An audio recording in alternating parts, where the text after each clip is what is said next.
Recently I heard rumours of a giant freshwater fish that, if true, would be a brand new species to me. One that I never knew existed in a country that I know little about. I'm in Argentina. I'm on my way to the Paraná River.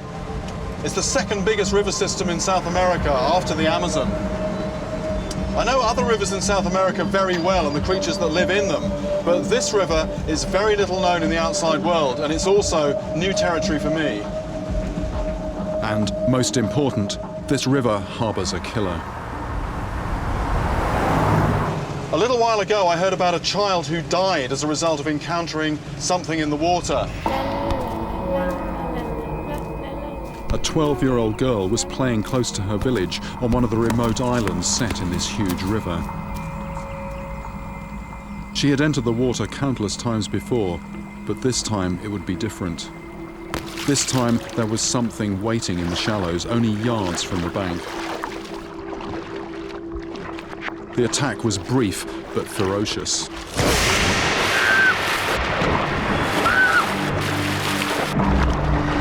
She stood no chance against such weaponry. She died soon after in her mother's arms, killed by a freshwater monster.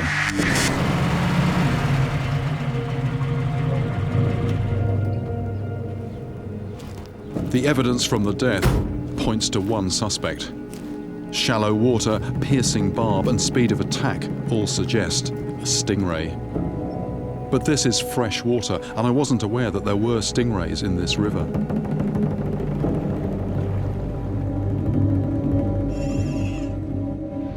The Paraná River rises in southern Brazil and travels through Paraguay into Argentina before emptying into the Atlantic, 3,000 miles from its source. The outback town of Bella Vista lies on the banks of this great river, 500 miles from the sea. Before the arrival of the Spanish, this corner of Argentina was the land of the Guarani people. It is now the home of gauchos, farmers and fishermen. It still has the air of a frontier town here. This is where I am basing myself on my quest for a leviathan.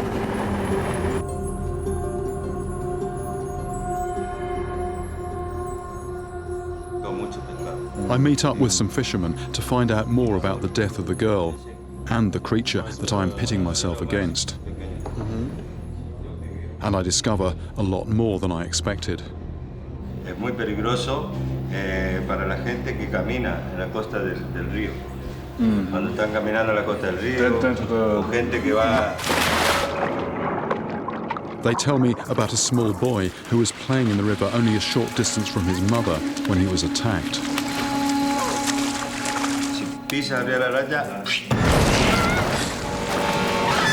There was a commotion in the water, then silence, and the boy's lifeless body floated in the shallows right where he'd been playing.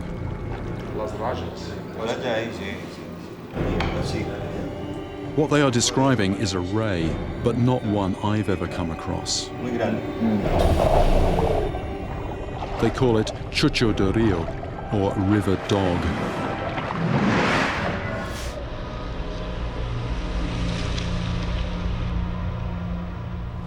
Nearly 20 years ago, on my first fishing trip to the Amazon, I was in a hardware store looking for rope and other supplies when I caught sight of something that stopped me dead in my tracks. It was about a yard long, with a profile just like a chainsaw, except that each vicious-looking point was fully 2 inches long. What I'd stumbled upon was the snout, or rostrum, of a fish the locals called the araguagua. This is an animal I'd been vaguely aware of from my youth, but which I'd never actually seen. In the comics and adventure books of my childhood, this creature was normally depicted as a sea monster, usually brandishing its serrated weapon at terrified skin divers.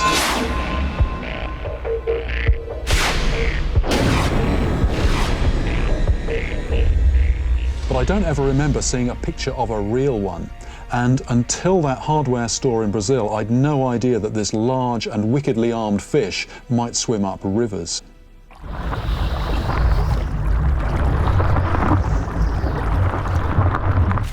The animal in question is known in English as a sawfish. Giants over 20 feet long have occasionally been caught. And legend has it that these monsters will even attack boats. In the 16th century, the Swedish chronicler Olaus Magnus states that this terrifying fish will, and I quote, swim under ships and cut them, that the water may come in and he may feed on the men when the ship is drowned. More recently, a story from India talks of a man hacked in two. If those accounts sound far-fetched, then more believable perhaps is this newspaper article from the 1930s about an attack off the coast of Florida. The story goes that a fisherman harpooned a large sawfish in shallow water. But when the brute spun round and struck the boat with its snout, the tables were suddenly turned.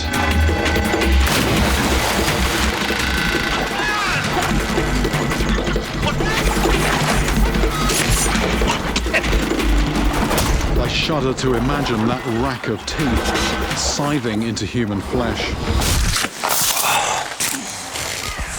Despite severe injuries, the victim in this instance appears to have survived. But I've long wondered if the animal that attacked him could be the most fearsome of any fish to lurk in a river. Details about the attacks are unclear. All I have to go on are a few sketchy reports from newspapers and the internet. The incidents first surfaced in the Australian press, which reported two separate but very similar fatal attacks in the Sepik River in the remote northern region of Papua New Guinea. Patrick Moe had just returned from a long day on the water. He was bathing in the river margins right in front of his house when it struck. He was hit by a powerful lone hunter, a fast swimmer with jaws like a vice that ripped and tore his flesh. Moe had a certain body part bitten off, as a result of which he bled to death.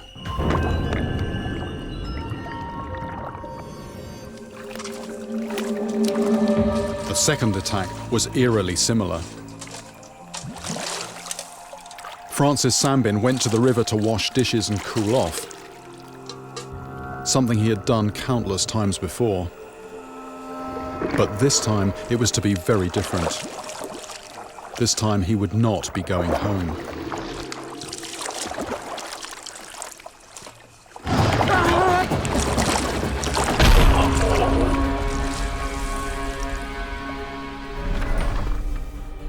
I first became hooked on stories about river monsters as a kid.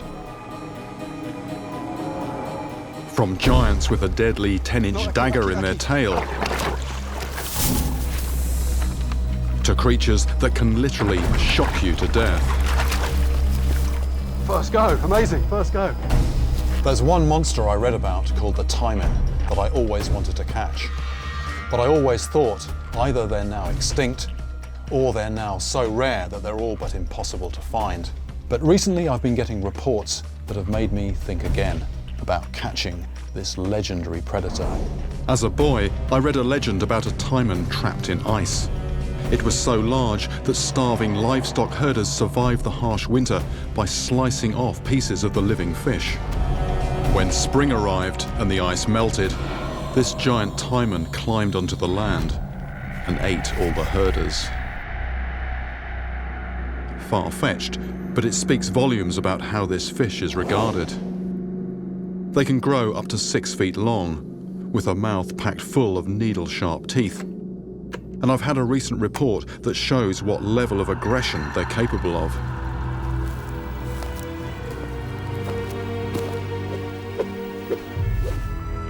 A man was fishing for taimen when he felt a violent strike on the line. After a struggle, he managed to bring the fish in.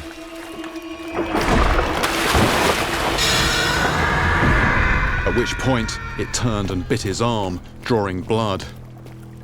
I wonder if it's aggressive enough to be deadly.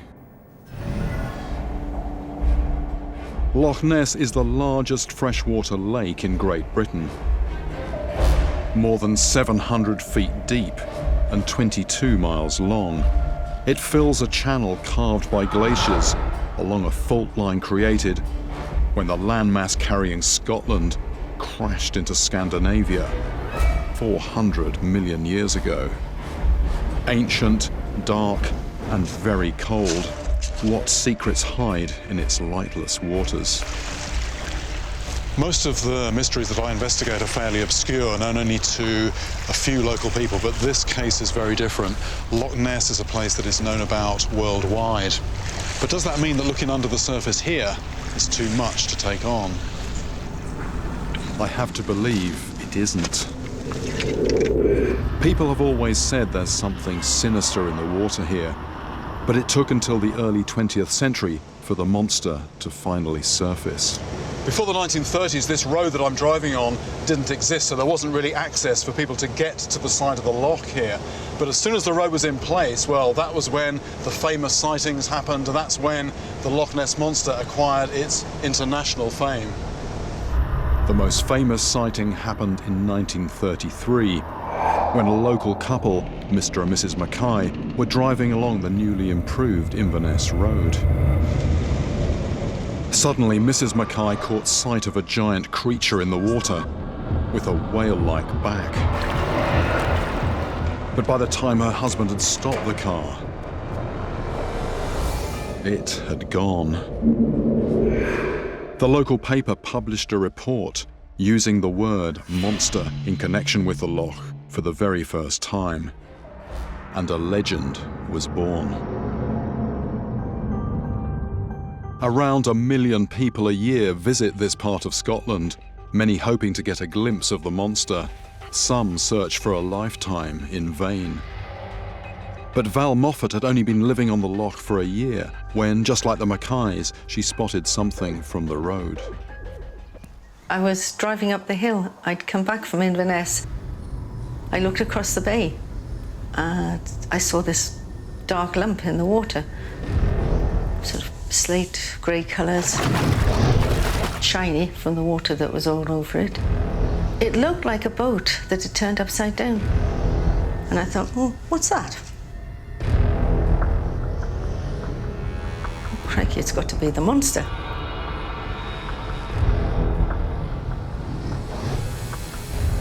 I would have loved to have pulled in and watched it, but there was traffic close behind me. It was impossible to stop.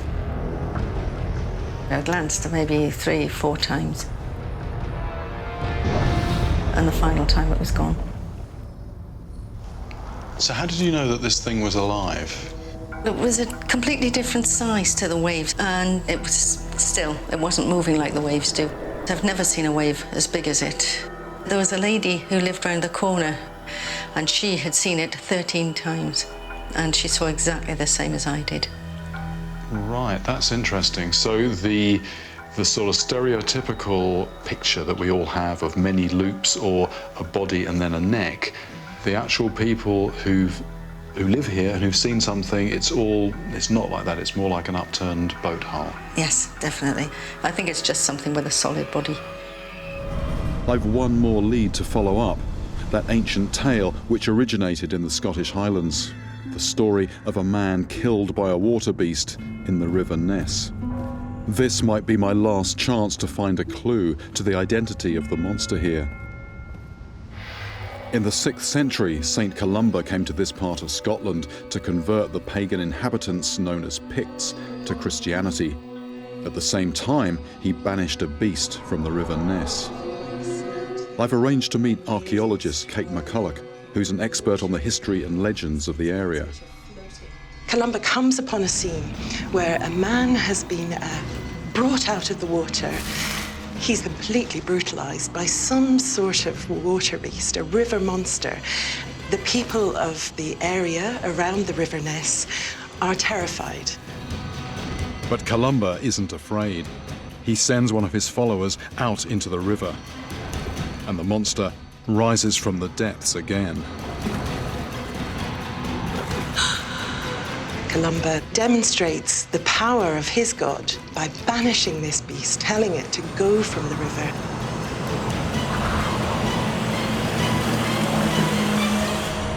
And presumably sending it down the river towards the Loch. Is there any description of the creature in here?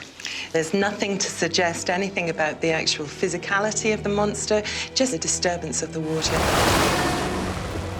The Picts didn't leave any written records of their own, but Kate has unearthed stone carvings, which might give me an insight into the identity of this savage creature. This is known as the Pictish beast and is generally recognised to be some sort of river or loch monster. It's a folklore that is not exclusive to the north of Scotland. There's certainly a connection to Norse, Scandinavian sources with this particular sea or river or loch monster.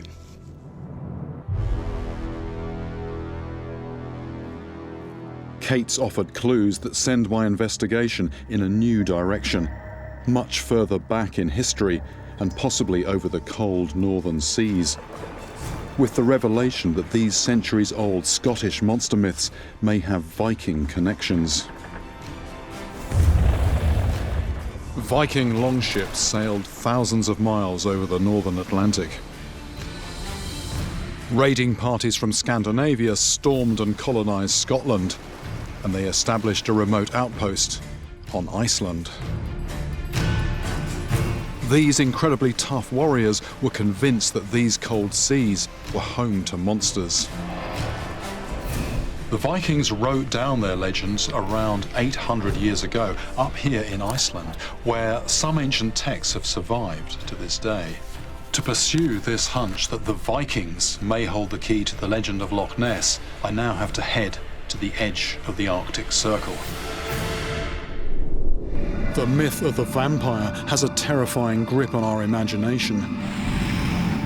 Ancient, undying, and forever feeding on the blood of its human victims. I thought Latin America was home to the only real vertebrate to drink human blood, the vampire bat. Until I discovered an equally bloodthirsty catfish with very nasty habits living there too, the kangaroo. This fish is just leaking blood. It's not this fish's blood, it's something it's been feeding on. It is just an absolute nightmare vampire fish, this thing. Now I'm hearing that there might be another aquatic vampire attacking humans. A lot bigger and a lot more bloodthirsty than the kangaroo. This time not in South America, but in North, on a vast body of water straddling the border between the US and Canada, Lake Champlain, where a vampiric creature is said to be targeting swimmers. One story tells of a man who attempted to swim the 6 miles across the lake. In the middle, something seized onto his leg. He kept sinking as he struggled to get free. When he finally got away, he was left with a strange circular mark, said to be the bite of a bloodsucker. Explorers named this land Argentine after the silver they hoped to find here. Once a land of plenty for settlers from Spain, Italy and Britain, now its fortunes have faded. Like many people in these remote backwaters, the young man whose penis was severed lived on the margins of society in an all but forgotten settlement. The red flags are the sign of a renegade saint who locals revere.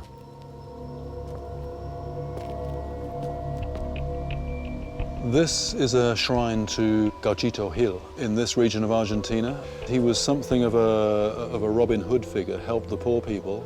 You have to leave offerings, cigarettes, wine. But Gauchito Gil himself worshipped another saint of darker, more ancient origins. There's also another smaller figure in there, and this is something, well, it translates to the Saint of Death. It's said that San La Muerte can protect his followers from going to prison. which is why many hardened criminals and even murderers in this corner of Argentina also make offerings to him. A woman in this village says the victim's family have moved to the big city, but his uncle is still here. He watches my approach suspiciously, perhaps because I'm not from around here, and people asking questions can often be connected to the police. Acá este señor te va a contar una historia lo que le pasó a Gervasio. Sí, entra. Es posible. But in the end, he agrees to tell me about the horrific event that changed his nephew's life forever. Vasio went swimming after school with some friends. The boys were from poor gaucho or cowboy families and owned only one set of clothes, so they went skinny dipping.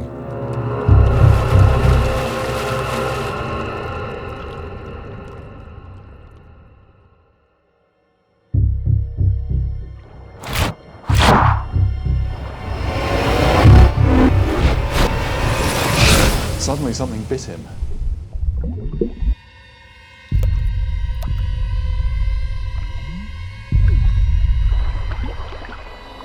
The water turned red with blood. Something had severed through his penis and had removed part of a testicle. It was a rapid strike which cut like shears across his genitals, but left them hanging from a flap of skin. So what did this clearly had a very powerful bite, but possibly significant that it didn't cut clean through. Significant also that where this happened, it was the side of the water is where people go swimming, where animals go, so the water was cloudy, so nobody actually saw what it was that did this. Gervasio survived the attack, but when I ask where I can find him, his uncle tells me that he's since died, but from an unrelated illness. It flows like the Amazon of Southeast Asia, a huge river whose waters are still yielding animals new to science.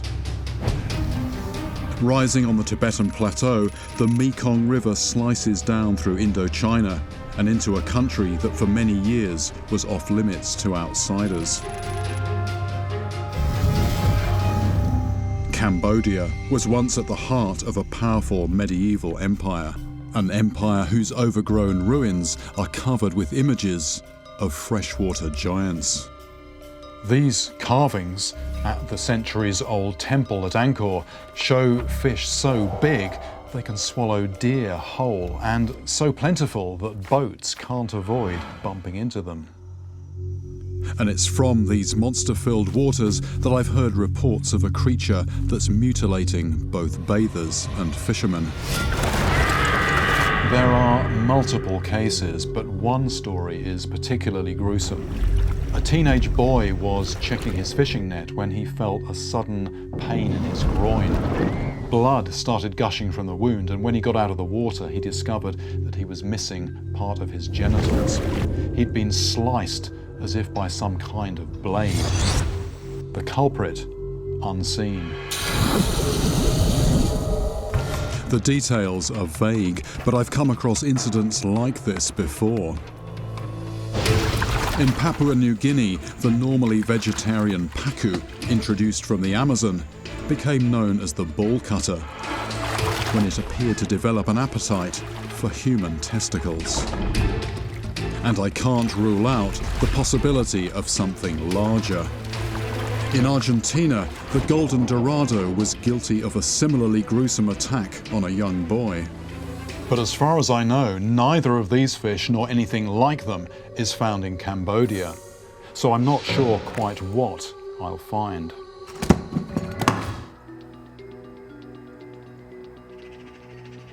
For more than 30 years, my search for freshwater killers has been a continental affair. Asia, Africa, South America. Virtually all the beasts I've tracked down come from land masses where there are big lakes or seriously large rivers. Small, remote islands are not normally on my radar. But Recent reports of freshwater attacks from a tiny speck of land in the South Pacific are making me think again. Fiji. With its alluring mix of idyllic coastlines and laid-back island culture, it's a mecca for tourists. Beyond the postcard beaches, though, there have been disturbing incidents. In a reservoir in the mountains far inland, a commercial diver is apparently attacked by something from the depths.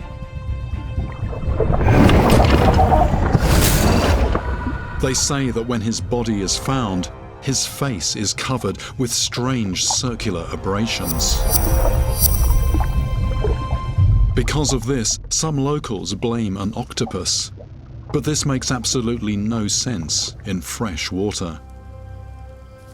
A bit more digging revealed a second, equally mysterious death. Nearer the coast, Amanasi Naituyunga, one of Fiji's top young rugby players, is training with teammates on the banks of a river. When they decide to swim across, the water is calm. But inexplicably, Amanasi vanishes, and his body is never found. By all accounts, he was a strong swimmer, and everybody else had crossed without a problem, but in an instant, he just disappeared. These two tragedies are by no means isolated incidents. There appear to be multiple cases of people being attacked in fresh water.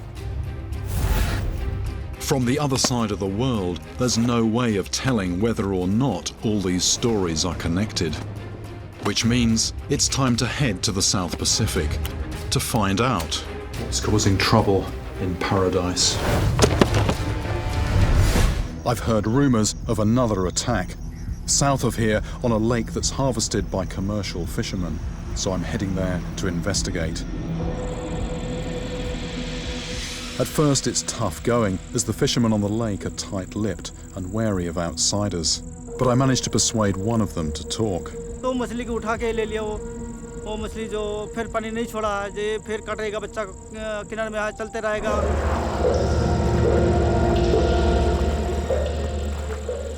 Mahin Biswas tells me of a boy who was wading in the shallows, searching for worms to use as bait.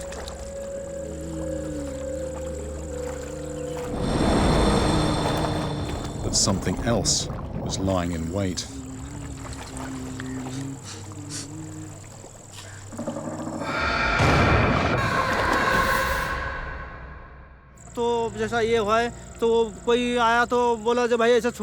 Sound like the fish actually took the whole hand in. The child was bitten, actually pulled his hand out of the water and the fish was still attached. The child's mother had to come and prise the jaws open to get the fish off. He tells me the attacker was a catfish, known as the sareng.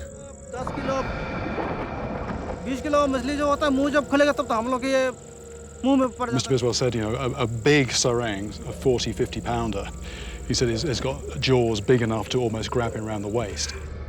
This isn't your usual bottom-feeding catfish. Going under many aliases, the sareng is a formidable predator. Explosive speed flows from a streamlined muscular body, and jets of water shooting through its gill slits. Banks of needle-sharp teeth bristle in its jaws. And it's been reported to grow to the size of a man. The unprovoked attacks I'm hearing about make it one of the most aggressive hunters I've ever come across. But its reputation doesn't stop there. Mr. Biswas tells me that Hindus also believe this fish to be untouchable. But I'm left with one nagging question. How does a fish reacting to lantern light at night connect to an attack that happened in broad daylight?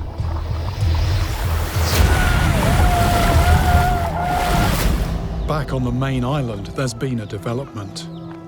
Word has gotten out to the family of the snorkeling victim, and they've invited me to join them at a local restaurant. Lena Hermawan was 39 and the mother of 2 young boys. Her husband Benny and his cousin Thurley were both at the beach the day Lena was attacked. I've been walking about 20 meters when I heard people screaming at my back. I turned around and saw my wife being carried by a man. Terus tiba-tiba sementara berenang begitu, Thurley tells me she was actually in the water with Lena when the tragedy happened. jadi yang satu After several hours snorkeling together, they were finally heading back towards the shore. Suddenly, 2 fish leapt clear of the water. One narrowly missed the women. The other struck Lena in the face.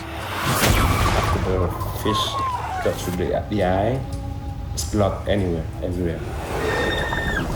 Everywhere is blood. Many, many blood. Then Benny shows me an item from the scene that he thinks might interest me. Lena's necklace and earrings.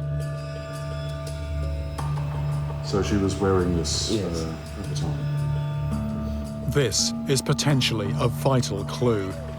The missing link between night and day. As sunlight sparkled off this jewellery, did it provoke a reaction from the fish, just as my flashlight did? I remember a story in Botswana where a tigerfish was attracted by the shiny crucifix around a man's neck.